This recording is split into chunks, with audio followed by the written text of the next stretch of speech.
What is the point of the NFL Combine? Who's looking good just a few days after free agency started in the NFL? And March Madness is upon us. Who's going to win it all?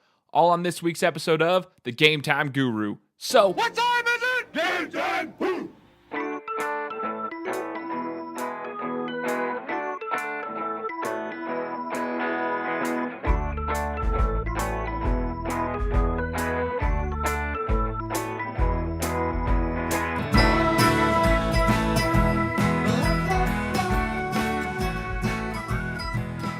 hey, what's going on, everybody? Good afternoon, good evening, good morning, whenever you might be listening to this. Hope you're having a good day so far. This is the Gametime Guru. I'm Shane Larson. I apologize for not having an episode out last week. I've been working on some social media pages for the podcast, so I was still working on it, just not getting an episode published. But today we got some good stuff for you. Before we get started, though, I want to make sure that you follow me on Twitter. Go to Twitter. Find me at the Gametime Guru. Hit follow. I'll follow you back. So please follow me on Twitter. As we get this thing rolling, I'm going to be publishing more and more updates on there. And that's where all my activity will be, is on Twitter. If you could also like my Facebook page, we're going to get that thing rolling as well. And find me on iTunes and Stitcher. If you have an iPhone, go to the iTunes store. Go find the podcast, The Gametime Guru with Shane Larson. Subscribe to it, please. If you have an Android, Stitcher is a really good app to pull up there. So follow me on Stitcher as well. I'm also on the Google Play Store, so like the Google Play Music Store. So if you go there, find me at the Gametime Guru. It's the podcast with Shane Larson. Same thing on each one of the platforms. Just find me. Also, if you could hit share on Facebook, it takes 2 seconds. Please share this with your friends if you like it. Anyways. Like I said, we got some good stuff today. It's an exciting week in sports, especially for the NFL. The NFL, we're getting prepared for the NFL draft. See, there's a few good times in sports, right? There's these few months that are really exciting. NFL, you have the end of the season, and it's kind of depressing because you finish college football and then you have the Super Bowl. But then a month later, you're starting to get ready for that NFL draft, which means you got free agency. And it means, and that's always exciting. We'll talk about that in a second. But then you also have the Combine. Now, like I said in the intro, we're going to talk about the Combine because in years past, I've always enjoyed watching it. I always loved to pull up the Combine on NFL Network, and I'm watching it and finding these players that I wanted to see how they competed, especially the guys that came from Boise State because that's where I'm from. And I wanted to see how they looked in front of the scouts. But in the last 2 or 3 years, I've really been starting to ask myself, what is the point of this thing? So before you jump down my throat, I just want to make a few points, okay? Something that came to my mind, especially this year. So Christian McCaffrey from Stanford, right? He's bench pressing, and he does 225 for 10 reps, and everyone's, all up on that, saying, wow, he's weak, man. That's terrible. How's he going to compete in the NFL if he's only bench pressing 225 for 10 reps? First off, stop there. The average human being would love to bench 225 pounds for 10 reps, okay? Unless you're a bodybuilder, powerlifter, or that's your profession, or a professional athlete. 225 for 10 reps is actually pretty good, just to put that into perspective. So the average human being would be extremely happy with that, okay? If you could show your strength off. So that's actually pretty strong, just not compared to a lot of the other athletes. Second off, who cares what a running back is bench pressing? I'm serious. That's one of the things I just really don't get. Who cares? When has a running back ever been asked to bench press something on the field? The closest you're going to get to that is when they're picking up a linebacker on a blitz or of some kind, but that's not a bench press. That's probably going to be wanting to test his squat strength, maybe see how low he can get and get his center of gravity lower and stick someone. It's not necessarily your bench press that's going to help you out on the football field. And that's why I started thinking about it right after McCaffrey did that. And I was like, who cares what he's bench pressing? This is stupid. I was also listening to the radio, and one of the guys was talking about, I think it was Marcellus Wiley. I can't remember who it was. I thought it was Wiley. But somebody was like, never in my days as a high school, collegiate, or professional athlete in football was I ever asked to stand with 2 feet and jump as far as I could on the football field during a game or during practice. There was never a time where he was asked to do that. And I was thinking the same thing. I'm like, what are we testing here? So the argument against it is, okay, well, it's overall athleticism. Cool. Overall athleticism, that's great. I've seen some phenomenal athletes completely crap the bed when they go into the NFL. So that's awesome that they're, athletic and whatnot. But I don't believe it should set, it should set them apart if their football skill and their football speed is something different, which we all know it is. Your football speed is a lot different than your overall athleticism. So my question is, where are the scouts and what are they doing during the season?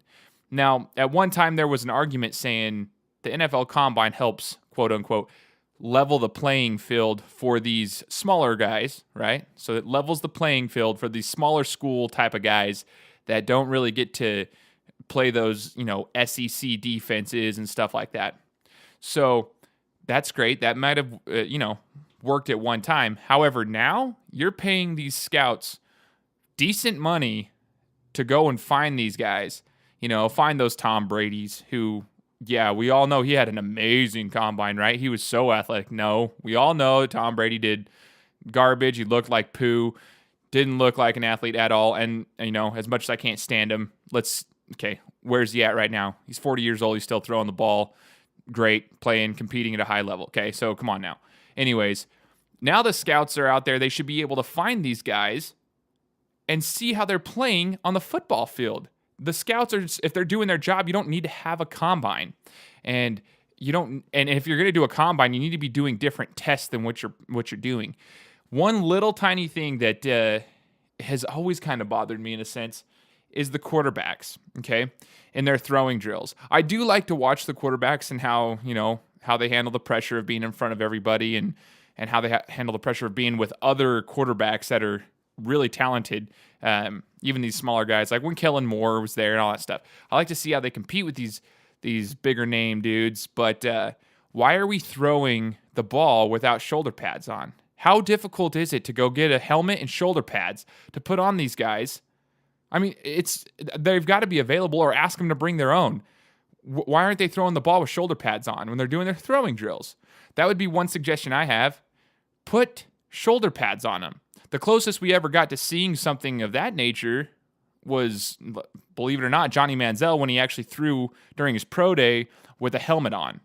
And, as much as people think that's so minor, it's not even a big detail, it really is. The small football experience that I have can tell you that the throwing motion with shoulder pads on is a little bit different than throwing it without. Your range of motion is limited. So why don't we just maybe put some shoulder pads and a helmet on, because your vision is blocked with a helmet on, believe it or not. Like, your peripheral vision is not as great when you have a helmet on. So it's nice to see them with these things so you can get a more accurate assumption of what's going to be coming in the future. And I can guarantee you that's a very minor adjustment, and I don't know why they're not doing that. They have the shoulder pads available. Come on. It's the NFL. Why don't they put these on these guys? I also think we should be testing squat strength rather than bench pressing. I don't care how much you can bench press. If you're a football player, you should be seeing how much you can squat. Squatting is a huge, huge lift for football players. Squats and power clean. So why don't we see how much they can squat? That's your explosiveness. That's where your power is coming from. That's how you block. Like, every lineman will tell you the same thing.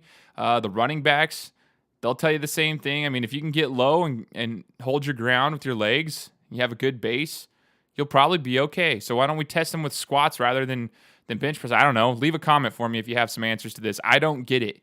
But I was watching it, and I'm like, this is just, it's pointless now that I'm seeing it. And then we go into the pro day. So you have your combine with your, a bunch of random players.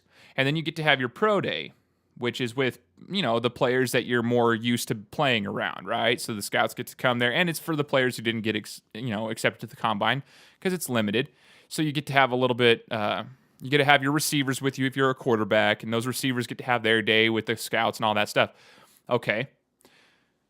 I understand that, but again, my argument is, where are the scouts to begin with? Why aren't these scouts already looking at these players? Why aren't they already there? They should have someone keeping an eye on all of them and seeing their film. The issue that happens is you're running this stupid risk of injuring a player, enter Sidney Jones from Washington.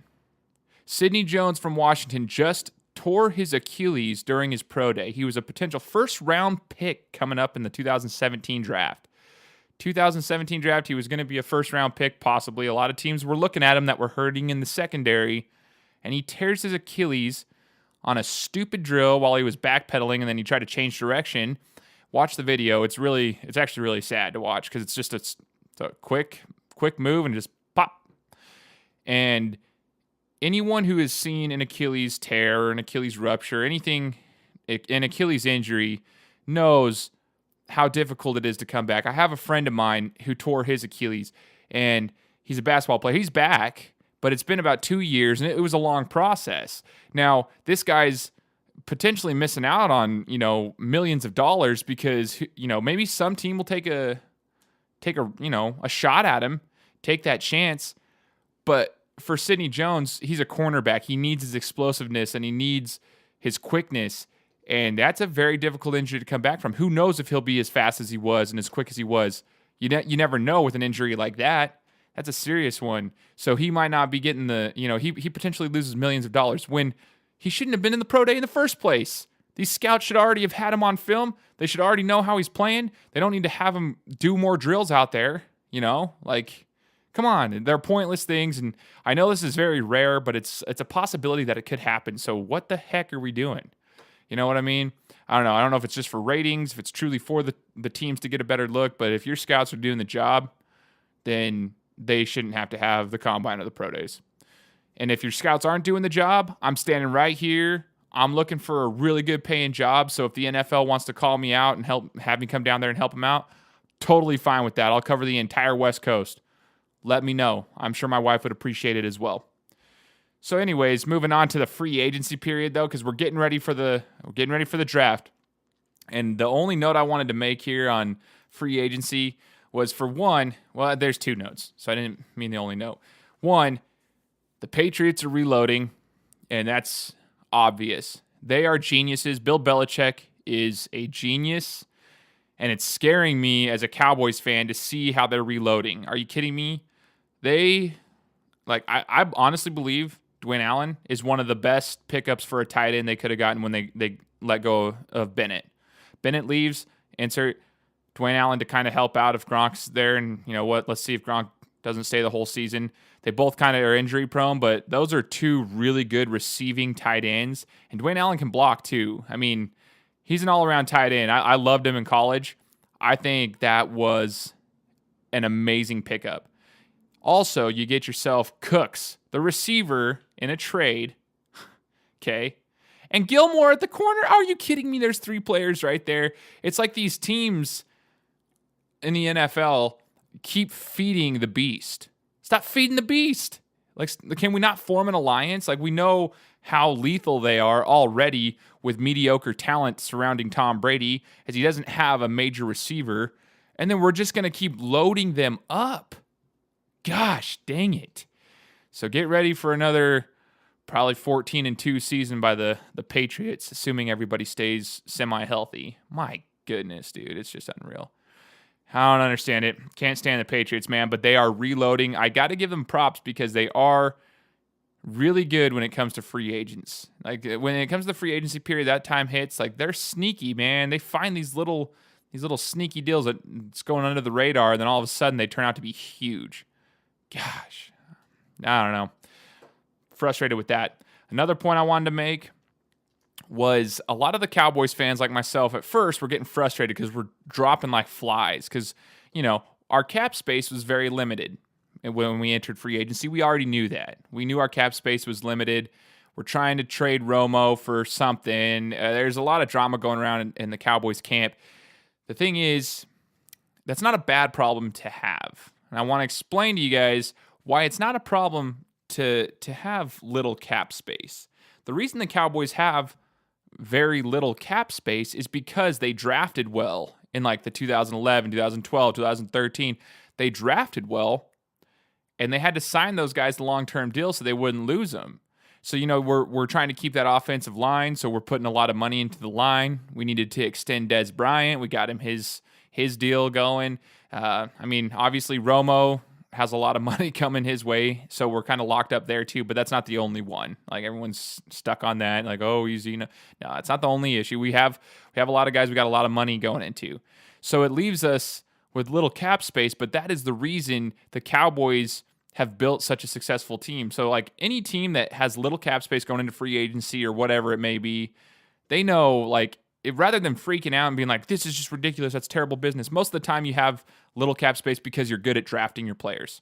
You're good at the NFL draft, and the Cowboys have done pretty well when it comes to the drafts in recent years, probably the last 5, 6, 7 years. They've done pretty well in the drafts for the most part. So I wouldn't freak out if your team's losing everybody. The Cowboys lost Barry Church, J.J. Wilcox, possibly Morris Claiborne, Jack Crawford, Terrell McClain. Our defense was falling apart, but let's be real here. The defense is the reason we lost in the playoffs. We couldn't stop anyone from the Packers. So when we're losing these, they're big name players, and we respect them because they've been there for a little bit. But is it really going to hurt us that much? Let's be real. You know what I mean? Like we couldn't stop anyone. What we really need is a pass rush. So we're losing these, as my uncle calls it, pedestrian players, and they can be replaced. We'll probably draft some defensive guys, and we'll probably reload. So if your team didn't have cap space, don't worry. It's probably because they're a good organization who can draft well. Right on. So guys, March Madness, we're going to finish up here. It's just getting started. And it's kind of exciting this year because I was talking to a few guys at work. I don't know who's going to win. I don't trust certain guys. Like I don't trust certain teams. I think Duke is overrated, but then every time I've watched them in the last like week, especially in the tournament, they were killing it. They were destroying guys, and they actually were flowing really well. So they're making me eat crow. Except I will stand by one thing. I think Grayson Allen, put this on record, I think Grayson Allen is the most overrated basketball player in the country. Put this on record right now. Grayson Allen is overrated. Most overrated player in the country. I will go to the death. I will fight to the death with that point being made. Okay? Grayson Allen overrated. Anyways, besides him, he's the fourth best player on that team. Anyways, they were killing it. I think Duke has a chance, but for some reason, I just don't. I actually see him getting upset in the second round, to be honest with you. But that probably won't happen. I bet they make it to the Sweet 16 early date. Some of the seeding was off in this bracket, as we know. Like, I believe it was Wichita State. If I'm not mistaken, I thought it was Wichita State that got a 10 seed, if I'm not mistaken. And I don't know what people were thinking there. I think it was Dayton and Wichita State. Let me double check this for you as I'm looking here. Yeah, Wichita State and Dayton. Wichita State's so good. Why are they a 10 seed? What in the world is that? There was a few of those in this year's bracket. I expect Wichita State to get past Dayton and then face Kentucky in the second round and actually make it a game. It won't be the same, I don't know. I think Kentucky will beat them, but I think Wichita State will be a scary team, and they might be coming for an upset against Kentucky. But why are they a 10 seed? I don't know. Anywho, just a quick update because I'm not going to go too deep into this. I'm looking at the brackets, the matchups. If any one seed's going to make it, I think it's North Carolina. I believe North Carolina is the best team when healthy in the country. I think North Carolina wins it if they can put it all together. I see Gonzaga losing in the Elite Eight. I think they lose to either Notre Dame or West Virginia. So I don't see Gonzaga getting past the Elite Eight. That's just me. Some of the guys that I'm looking at here got Arizona might make a run, but I could see them falling out. UCLA is really scary when they're rolling. I mean, they're one of the best offensive teams in the country, hands down. I want to see how Ball does in the tournament when the pressure's on. Man, it's kind of a toss-up this year. I'm going to go with North Carolina as the winner. I'm not too confident about that, but I'm going with UNC. I'm going to cheer them on this year. I'm going with UNC. My Buckeyes are garbage this season, so I can't even go for anyone out of the Big Ten. It's so weak. I'm going with North Carolina. I'm taking it. But man, you get matched up with the wrong team, such as, like, let's say Villanova gets matched up with Wisconsin. Wisconsin's got some big boys, man. Wisconsin's big. And if Villanova gets in, they should get into the second round. And if Wisconsin can beat Virginia Tech, that team, Wisconsin's a stellar team out of the Big Ten. So, I mean, it's kind of a weak conference, but they match up, and it's all about matchups. I'd see them making an upset in the second round if they get past Virginia Tech. I don't know. It's exciting, though. Everyone's going to be paying attention to that on Thursday and Friday at work. No one's going to be paying attention to their actual jobs, which is fine. They should always just call work off on Thursdays and Fridays. It should just be a national holiday for the next 3 weeks. Whatever, though. I mean, one day when I'm president, I'll make that a rule. Who knows? Anywho, guys, that's what I got for you today. Like I said, please follow me on Twitter at the Gametime Guru. Go to iTunes, Stitcher. Follow me there. Subscribe. I'm on the Google Play, the Google Music Play Store, whatever Google Play. Go there. Find the Gametime Guru. But also, please share this. Like it. Share it on Facebook. Like my page on Facebook. I'm going to get everything rolling here. I appreciate everybody who's been listening to these and supporting me. And we'll talk to you next week. I appreciate you listening. Take care now.